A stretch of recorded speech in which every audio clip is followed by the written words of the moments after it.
Halo anak-anak hebat, ketemu lagi dengan saya di channel AWSM Media. Kita hari ini akan belajar materi seni budaya, yaitu untuk kelas 7 semester 1. Pembahasannya tentang menggambar flora, fauna, dan alam benda. Nah, di sini saya akan membahas materi itu dari awal sampai akhir. Ingat, acuannya menggunakan buku paket. Yuk silahkan kalian buka buku paketnya terlebih dahulu. Nah, kita buka buku paketnya. Di sini kita akan membahas ini. Bab 1, menggambar flora, fauna, dan alam benda. Tentang pengertian menggambar, objek menggambar, komposisi, teknik menggambar, alat dan media gambar, kemudian selesai. Nah, maka dari itu kita lanjut langsung saja ke halaman 2. Nah, di sini menggambar flora, fauna, dan alam benda. Di dalam menggambar flora, fauna, dan alam benda, tentunya kita membutuhkan yang namanya objek. Nah, objek itu sebuah benda. Yang objek yang dimaksud di sini yaitu flora, fauna, dan alam benda. Nah, setelah ada objek, kita harus menggunakan sebuah komposisi dalam menggambar dan bagaimana tekniknya. Kemudian bisa kita ambil apa itu pengertian menggambar. Seperti itu ya. Nah, kemudian kita lanjut di halaman 3. Di sini alam merupakan sumber belajar yang tidak akan pernah habis untuk kita gali. Betul. Kenapa demikian? Alam sudah menyediakan semuanya. Kita bisa menggambar dengan objek-objek yang ada pada alam. Nah, di sini kita menggambar flora, fauna, dan alam benda. Semuanya ada di alam. Nah, di Indonesia, keanekaragaman flora dan fauna dapat menjadi sumber inspirasi dalam menggambar. Sangat betul. Selain flora dan fauna, benda-benda alam juga dapat dijadikan sebuah inspirasi dalam menggambar. Flora-flora di Indonesia itu sangat banyak, sangat beragam. Kita bisa mengeksplor semuanya yang ada di lingkungan kita. Tentunya di lingkungan yang terdekat dari kita pun akan berbeda dengan flora yang ada di lingkungan lain. Tentunya masih dalam lingkup Indonesia, tapi sangat beragam. Flora pun juga demikian. Oke, kita lanjut untuk halaman 5. A. Pengertian menggambar. Gambar merupakan bahasa yang universal dan dikenal jauh sebelum manusia mengenal tulisan. Saya sangat sepakat dengan hal ini. Kenapa? Gambar itu merupakan bahasa dari semua bahasa. Sebelum manusia mengenal tulisan, sebelum manusia mengenal bahasa Indonesia, bahasa Jawa, bahasa Inggris, bahasa Arab pun dan sebagainya, manusia sejak pertama lahir, dia lebih cepat mempelajari sebuah bahasa visual atau bahasa gambar. Perlu kalian amati di lingkungan dekat kalian, anak-anak yang berumur 1 tahun itu pasti dia lebih cepat menangkap bahasa visual. Contohnya, anak dari umur 1 tahun, dia pastinya belum mengenal yang namanya tulisan. Huruf A itu bagaimana dia belum kenal. Huruf Y bagaimana dia belum kenal. Dia cuma bisa mengucapkan, tapi dia nggak tahu A itu bentuknya apa. Misalkan kalimat ayam itu terdiri dari huruf apa aja itu belum tahu.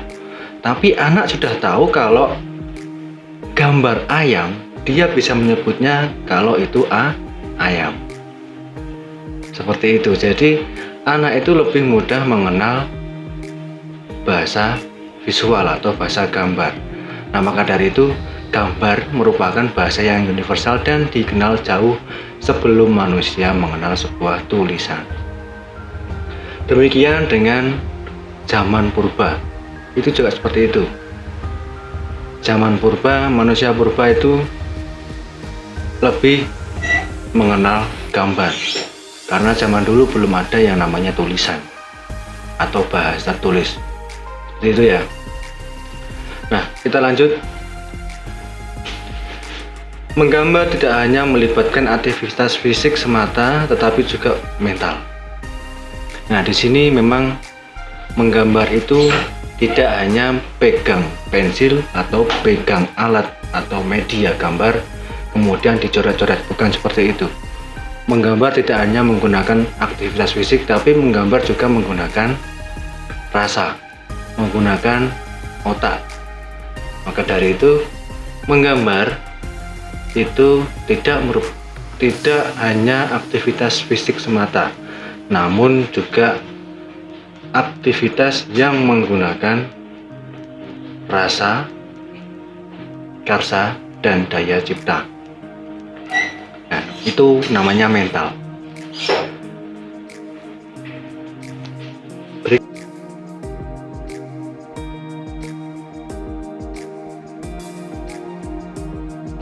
Nah, manusia dalam melakukan aktivitas menggambar memerlukan media, alat, serta bahan yang senantiasa berubah sesuai dengan perkembangan zamannya. Jika dulu zaman manusia purba, manusia menggambar hanya menggunakan bahan-bahan yang ada pada alam seperti mungkin batu ataupun menggunakan pewarna-pewarna dedaunan seperti itu. Nah, sedangkan sekarang kan kita sudah dipermudah menggunakan alat-alat yang dibuat oleh pabrik.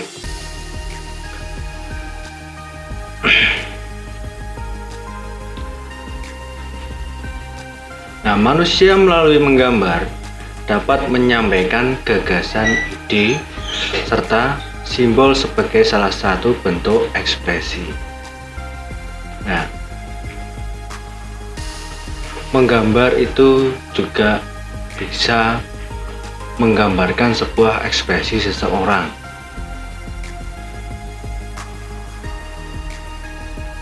Jadi menggambar merupakan salah satu sarana untuk mengekspresikan diri.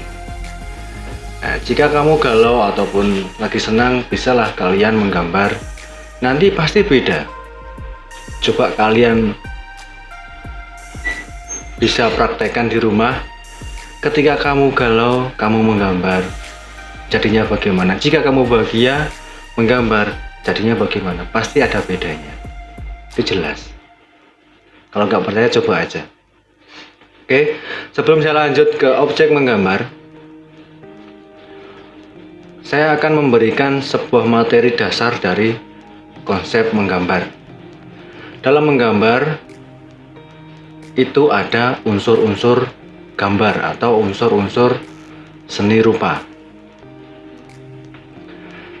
Dalam lukisan apapun, karya seni rupa apapun, sebuah gambar itu berawal dari titik, ya. Titik yang kita tarik, menjadi sebuah garis. Oke, garis kita temukan akan menjadi sebuah bidang. Bidang kemudian kita bentuk akan menjadi bentuk. Nah, berarti dari yang saya omongkan tadi baru ada 4 unsur. Yang pertama ada titik. Kemudian yang kedua ada garis. Yang ketiga ada bidang. Kemudian ada yang keempat ada bentuk. Nah, ini baru 4. Unsur menggambar itu ada 8. Kalau kita menggambar pasti ada sebuah warna. Nah, berarti 5. Titik, garis, bidang, bentuk, warna.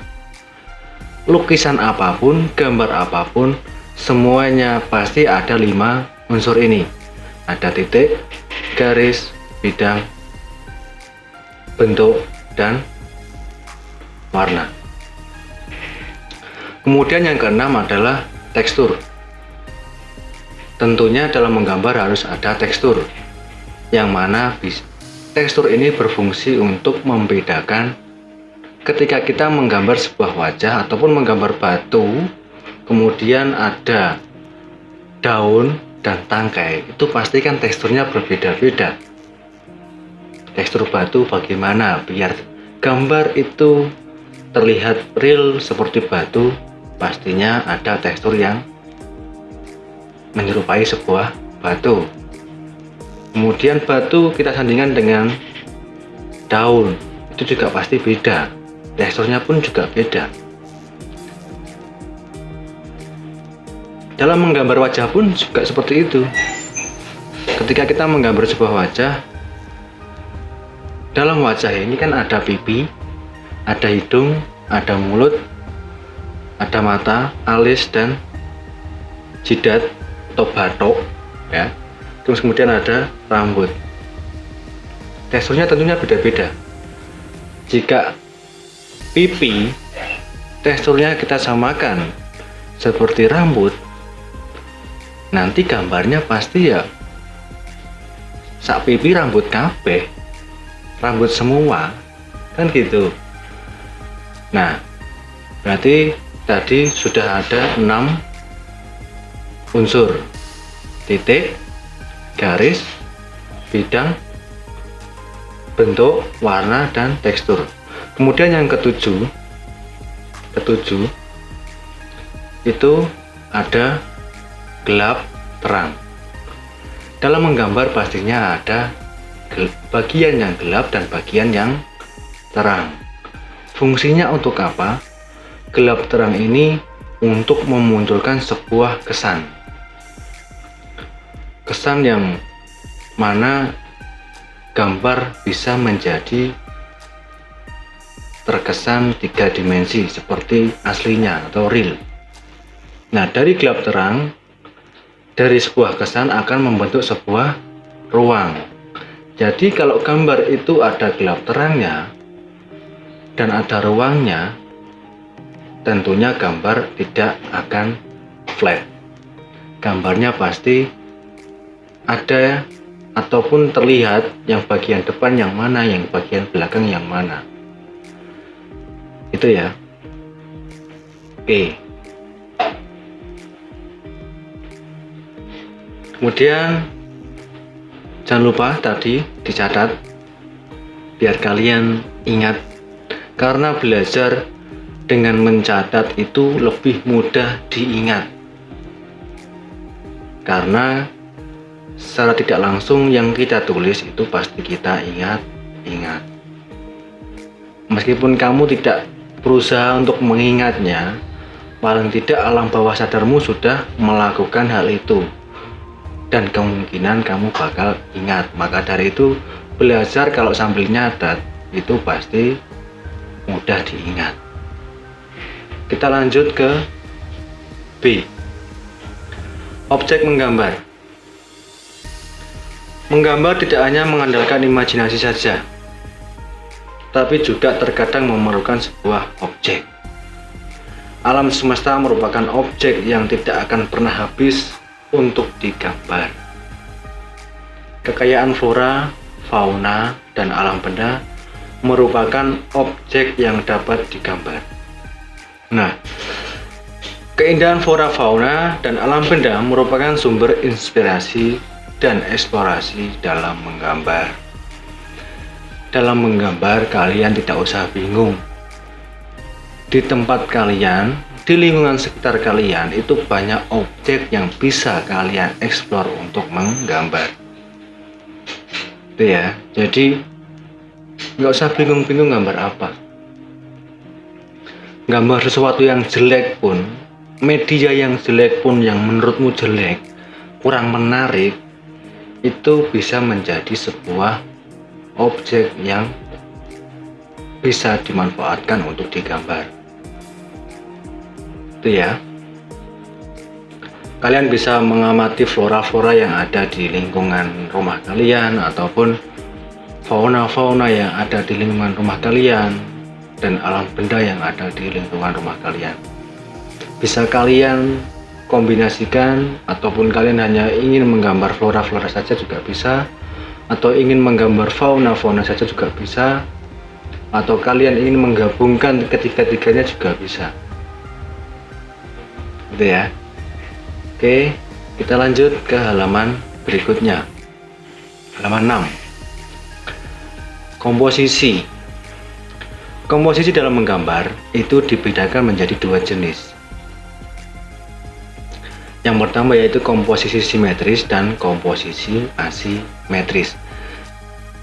Komposisi simetris menunjukkan bahwa objek bagian kanan bidang gambar sama atau mirip dengan objek bagian kiri gambar. Tadi ya. Komposisi asimetris menunjukkan bahwa objek di bagian kanan bidang gambar tidak sama atau tidak mirip dengan objek di bagian kiri bidang gambar, tetapi terkesan menunjukkan sebuah keseimbangan. Nah, seperti tadi yang sudah saya bahas, nanti akan saya tampilkan contoh-contohnya. Benda yang berwarna gelap memiliki kesan lebih berat daripada benda yang berwarna terang. Betul, sangat jelas. Benda yang gelap itu terkesan lebih berat, dan benda yang terang itu terkesan lebih ringan. Penguasaan komposisi penting sebelum melakukan aktivitas menggambar. Penguasaan ini akan membimbing dan mengarahkan susunan objek dalam menggambar. Jadi sebelum kita menggambar, kan di sini kan kita konteksnya menggambar flora, fauna, dan alam benda. Jika kalian ingin menggambar objek alam benda, itu bisa kalian susun dulu. Disusun sesuai komposisi yang enak. Nah, seperti itu. Itu baru bisa kalian gambar. Penugasan ini akan membimbing dan mengarahkan susunan objek dalam menggambar. Coba perhatikan gambar di samping. Di sini sudah saya kasih contoh gambar simetris dan gambar asimetris. Nah, gambar yang simetris itu terkesan komposisinya antara kanan dan kiri itu sama, seimbang. Untuk yang asimetris, nah kita amati ini asimetris. Ini merupakan gambar yang berkomposisi asimetris. Di sini kanan dan kirinya berbeda. Jadi meskipun berbeda tapi masih terkesan seimbang. Itu ya. Nah, kita lanjut untuk yang D, teknik menggambar.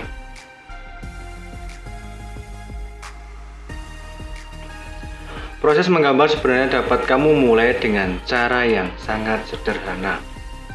Betul. Dan mudah dilakukan. Biasakan sebelum menggambar untuk membuat sketsa terlebih dahulu agar gambar memiliki komposisi, proporsi, dan keseimbangan yang baik. Nah, kenapa dalam menggambar kita harus membuat sketsanya dulu? Lihat gambar di atas ini, samping.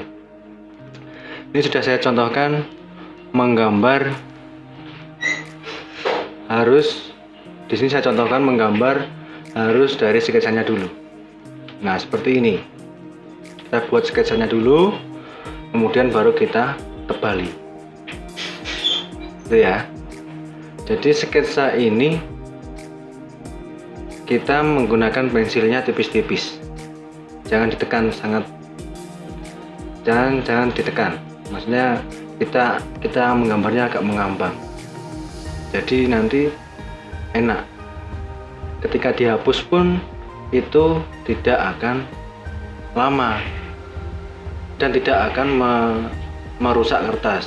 Maka dari itu kalau menggambar itu harus membuat sketsanya terlebih dahulu, karena berfungsi untuk membantu kita menuju gambar proses berikutnya. Dengan sketsa yang tipis-tipis itu kertas tidak akan rusak, gitu ya. Jadi kalau ada kesalahan bisa kita hapus. Nggak mungkin kita yang menggambar langsung bagus.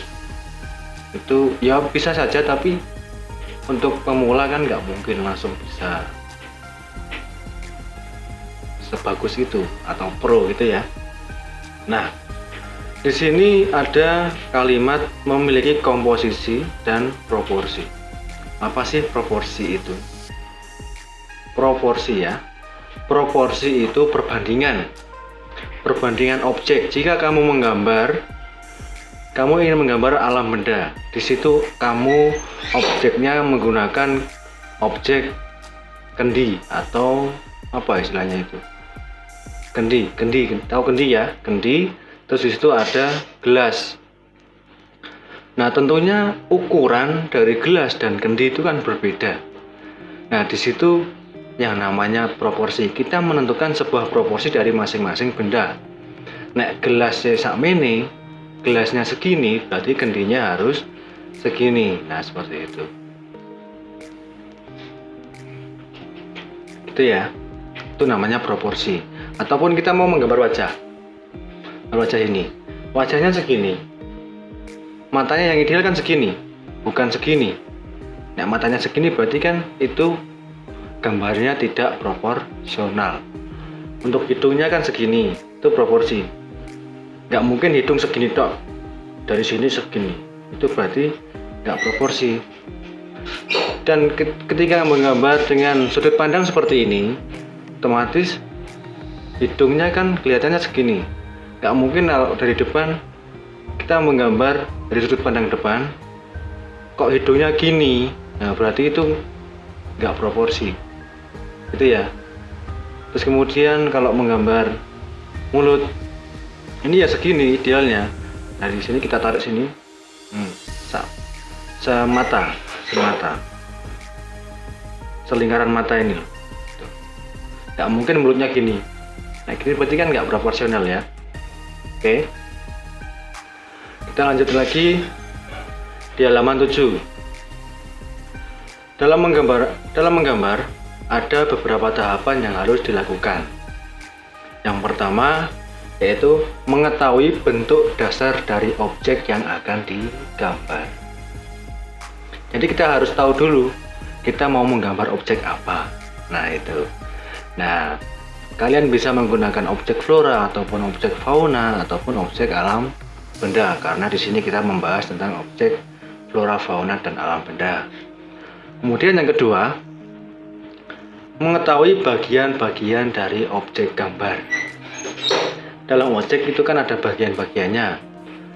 Kalau kita menggambar sebuah flora atau pohon, itu kan ada yang namanya batang, kemudian ada akar, kemudian ada ranting, ya, ada daun. Tidak mungkin ketika ranting itu lebih besar dari batangnya, kan tidak mungkin. Nah, maka dari itu kita harus tahu dulu bentuk dari objek yang akan kita gambar itu bagaimana. Itu ya. Oke, lanjut. Nomor 3, menyusun atau menyambung bagian per bagian menjadi gambar yang utuh. Nah, ini yang saya jelaskan, kita bisa menggambar sebuah objek ataupun beberapa objek, kemudian kita susun dan kita gambar. Tadi kita mau menggambar alam benda, gambar kendi, tak sandingke dengan gelas, kemudian di situ ada piring, kemudian ada buah-buahan, bisa kan? Nah, itu kita susun dulu komposisinya. Itu tahapan yang ketiga seperti itu. Kita lanjut untuk yang keempat, memberikan dimensi gelap terang baik hitam, putih ataupun pewarna. Nah, ketika kita sudah mulai proses menggambar dari sketsa, ya, sketsa kemudian kita pastikan lagi, kita tebalkan, dan kemudian kita kasih yang namanya gelap terang.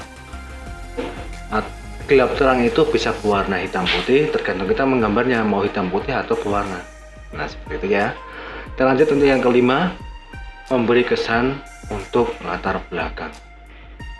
Latar belakangnya biar gak polos, kita kasih apa? Seperti itu. Oke. Pertama kali menggambar, sebaiknya tidak perlu tergesa-gesa.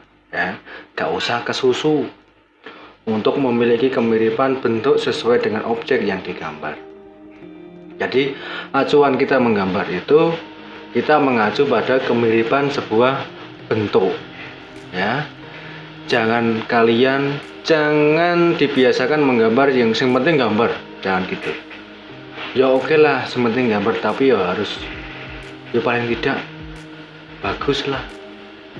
Dalam artian ya bukan bagus sih, dalam artian hampir mirip. Nah itu ya. Oke.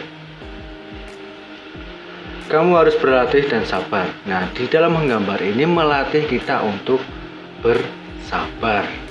Nah, jadi kalau kamu ingin menjadi orang yang penyabar, makanya kamu harus banyak-banyak menggambar biar kamu terlatih kesabarannya. Oke, sampai menguasai bentuk dasar bagian-bagian dari objek yang digambar. Nah, mulailah berlatih dari bentuk flora, fauna, dan benda buatan manusia yang paling sederhana dan bisa digambar. Ya, tadi flora di lingkungan kalian sangat banyak, fauna di lingkungan kalian sangat banyak, dan alam benda pun juga sangat banyak. Kalian bisa explore satu persatu ataupun kalian jadikan satu. Itu sangat bisa melatih kalian untuk bisa menggambar. Jadi nggak usah bingung mencari objek. Oke. Kita lanjut. A. Teknik menggambar flora. Menggambar flora atau tumbuh-tumbuhan dapat memberikan pemahaman tentang keanekaragaman. Tentunya kalau kita menggambar flora, kita kan kalau menggambar kita mengetahui sebuah objek. Wah, ada flora, ada tanaman yang bagus sih. Tak gambar ah. Pasti kalau kamu mau menggambar objek itu, tentunya kan kamu ada benak rasa ingin tahu itu tanaman apa sih, kan seperti itu ya. Biasanya gitu. Jadi mosok gambar ini gak ngerti jenengnya kan ya lucu kan gitu ya. Oke. Pemahaman tentang keanekaragaman, terus kemudian keindahan dan keunikan objek flora yang ada di lingkungan sekitar. Nah, flora yang ada itu hampir semuanya indah dan unik-unik. Nah, di sini dalam menggambar kita dilatih untuk mensyukuri apa yang sudah diberikan oleh Tuhan kepada kita tentang keanekaragaman yang ada dan tentang keindahan yang ada, dan melatih kita untuk selalu bersabar ketika melakukan proses menggambar. Nah, itu yang menarik di situ. Flora memiliki banyak jenis dan bentuknya. Bagian-bagian flora dapat digunakan sebagai objek gambar. Dalam menggambar flora, misalkan tanaman, saya ambil contoh tanaman apa ya istilahnya?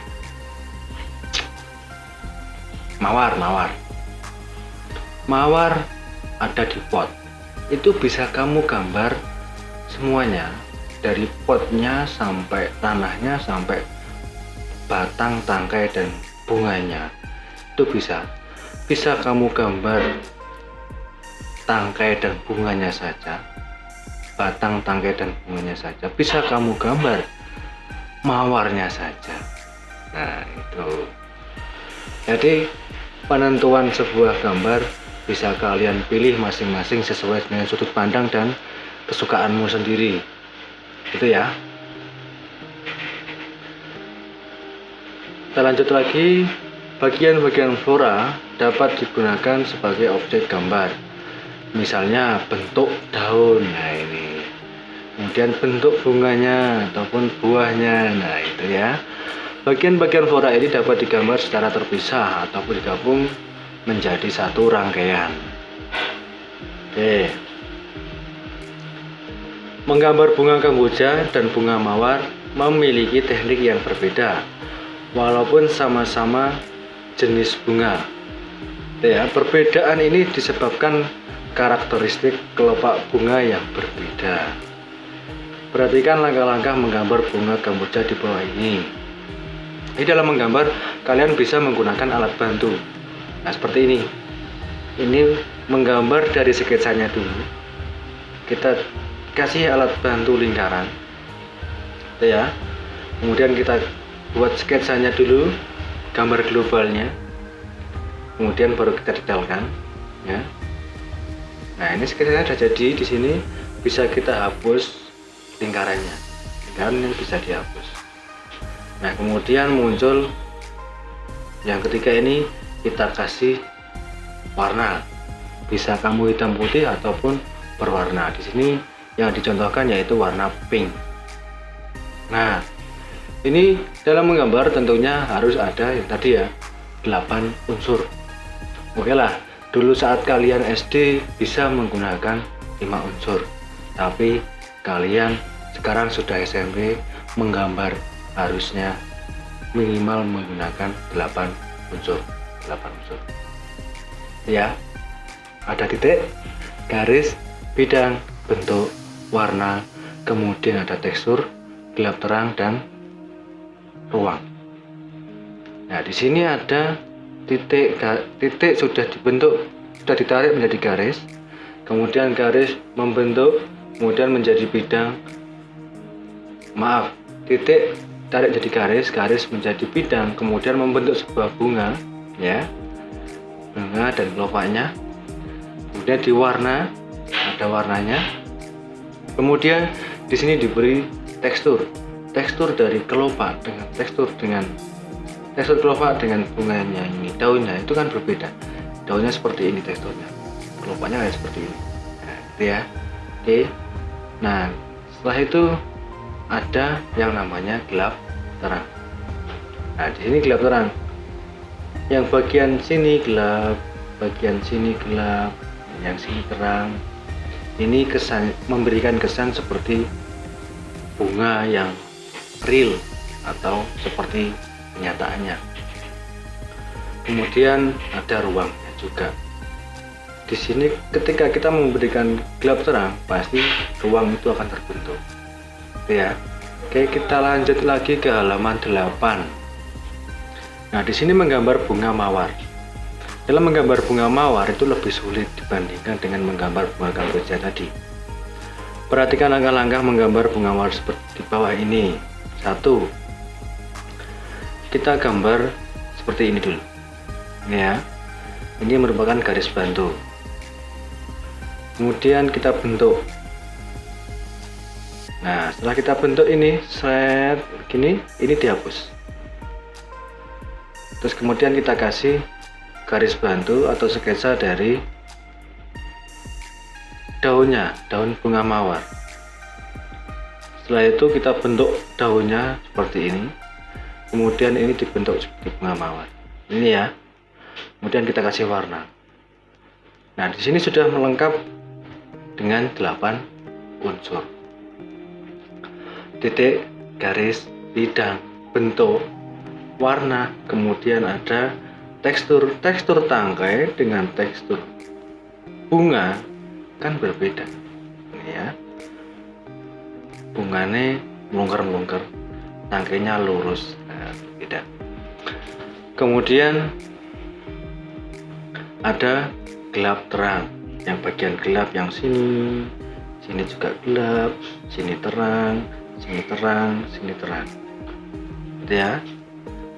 Dan dari gelap terang itu membentuk sebuah ruang, di dalam ada ruangan, gitu ya, paham ya? Oke, kita lanjut lagi ke teknik menggambar fauna. Fauna atau hewan memiliki jenis yang berbeda-beda. Ada hewan berkaki 4 seperti sapi dan kambing dan sebagainya. Ada hewan berkaki 2 seperti ayam ataupun bebek. Ada hewan yang hidup di air, ada yang di darat. Ada juga hewan yang bersifat buas dan jinak. Setiap hewan memiliki bentuk badan berbeda-beda. Kamu bisa menggambar hewan mulai dari badannya, lalu kepala, lalu kaki, atau cakarnya. Itu jika kita menggambar hewan unggas seperti ayam, bebek, dan sebagainya ya. Sketsa berupa bentuk-bentuk geometris akan membantu dan mempermudah dalam menggambar hewan. Perhatikan contoh dan langkah-langkahnya di bawah ini. Dalam menggambar bebek, kita seperti tadi gambar badannya dulu. Ini badannya. Kemudian dikasih lehernya. Ini alat bantu leher, kemudian ini alat bantu kepala. Ini ada ekornya, ini ada kakinya. Nah, kemudian dari alat bantu ini dibentuk sedemikian rupa hingga membentuk sebuah gambar bebek. Nah, di sini juga sudah lengkap, ada 8 unsur seperti itu. Oke, kita lanjut ke halaman 9. Teknik menggambar alam benda. Menggambar alam benda disebut juga menggambar bentuk. Alam benda dapat terdiri atas benda buatan manusia dan benda yang sudah terbentuk dari alam. Alam benda buatan manusia dapat berupa kendi, piring, mangkok, gelas, dan beraneka ragam bentuk lainnya. Alam benda yang terdapat di alam seperti batu, batang kayu, air, dan awan. Nah, pada saat menggambar bentuk, sebaiknya kamu memperhatikan hal-hal berikut ini. Hampir sama seperti yang tadi. Yang ini, oh maaf, nggak ada di sini. Oh ini ya. Menggambar komposisi, proporsi, dan keseimbangan yang baik. Ini sama. Proporsi bentuk benda yang akan digambar. Jadi kita harus memperhatikan proporsi yang akan kita gambar. Proporsi itu, saya ulang lagi ya, proporsi itu perbandingan. Jadi perbandingan gelas dengan lepeknya, ya. Lepek dan gelas kan perbandingannya kan nggak begitu signifikan. Maksudnya itu lepek kan nggak selebar piring, ya. Jadi dan lepek nggak secekung mangkok. Nah, jadi kita harus bisa membedakan itu mana itu lepek, mana itu piring, mana itu mangkok. Nah, kan cocoknya kalau gelas kan disandingkan dengan lepek. Maksudnya ditaruh di dalam lepek, di atas lepek. Nah, betulan ditaruh di atasnya piring kan nggak pas. Nah, maka dari itu kita harus memperhatikan proporsi itu. Jangan kita menggambar lepek terus jadinya piring, kan nggak lucu. Kan gitu ya. Oke. Yang kedua, komposisi dalam meletakkan benda. Nah, di sini kita bisa menentukan komposisinya, mau kita gambar dengan komposisi asimetris atau kita gambar dengan komposisi simetris. Oke ya. Jadi kita bisa menyusunnya dulu, disusun dulu. Oke, kita lanjut lagi untuk yang ketiga, cahaya yang menyinari objek gambar dan akan membentuk bayangan. Nah, di sini bayangannya pun juga bisa kamu atur. Jadi gambar yang sudah kamu susun, kamu sinari dengan senter di sampingnya ataupun dengan lampu, bisa dari atas, bisa dari depan, atau bisa dari samping. Jadi nanti akan membentuk gelap terangnya, dimensi gelap terangnya, gitu ya. Oke. Yang keempat, penggunaan arsiran atau warna yang akan membentuk kesan bidang 3 dimensi. Nah, ini ketika kita sudah tahu gelap dan terangnya di mana, itu bisa kita arsir untuk yang bagian gelapnya. Seperti ini ya. Ini gelap, diarsir lebih banyak. Ini sudah gelap. Nah, sini juga gelap. Nah, jika kalian kesulitan menentukan sebuah gelap terang, itu bisa kalian menggambar langsung melihat atau menggambar di depan bendanya dan kalian sinari dengan lampu. Nah, seperti itu. Oke. Kita lanjut untuk yang kelima, penggunaan latar belakang atau background. Nah, ini background. Ya, ini background. Ini berarti ini ada gambar lepek, ada gambar gelas, kemudian ini meja. Ini di atas meja, di sini backgroundnya. Ya, oke. Nah, perhatikan contoh langkah-langkah menggambar piring. Ini lepek deh, bukan piring, lepek dan cangkir.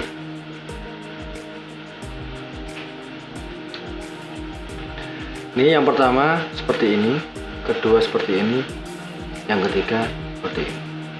Oke, sudah ya. Di sini sudah mengandung 8 unsur. Yang pertama ada titik, yang kedua garis, yang ketiga bidang, 4 bentuk, 5 warna, tekstur. Yang ketujuh gelap terang dan membentuk sebuah ruang. Ini kalau nggak ada gelap terangnya, ini nggak kelihatan ada ruangnya di dalam. Ini kan membentuk sebuah ruang cekung ke dalam.